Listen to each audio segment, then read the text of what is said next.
Donc, comment ce pattern executor fonctionne-t-il? Alors, techniquement, tantôt ce pattern est appelé executor, tantôt il est appelé executor service. Que l'on parle de l'un ou l'autre, en fait, on parle de la même chose. Un exécuteur, qu'est-ce que c'est? C'est une réserve de thread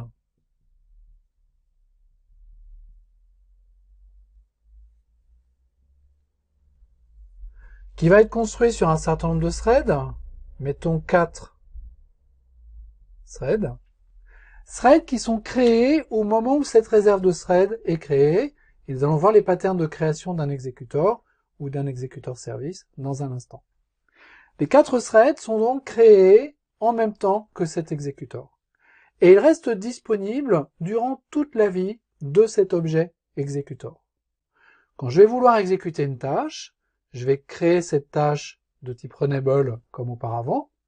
Je vais soumettre cette tâche runnable à cet exécuteur qui va prendre un thread existant, exécuter ma tâche dans ce thread existant, et une fois que ma tâche aura terminé son exécution, jeter cette tâche et rendre ce thread à la réserve des threads disponibles dans l'exécution des tâches.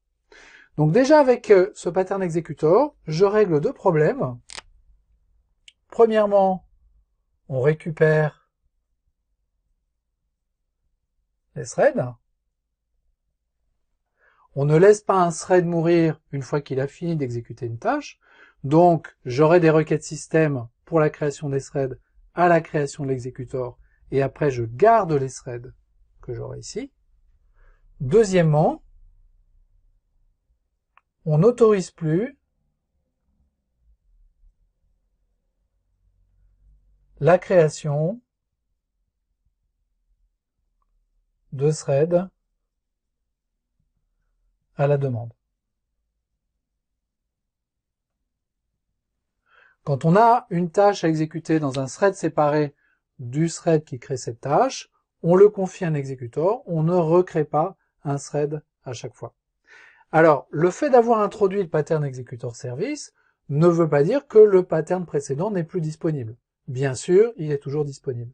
Mais disons que la bonne façon de travailler maintenant, c'est d'utiliser ce pattern-là et de laisser de côté la création des threads à la main.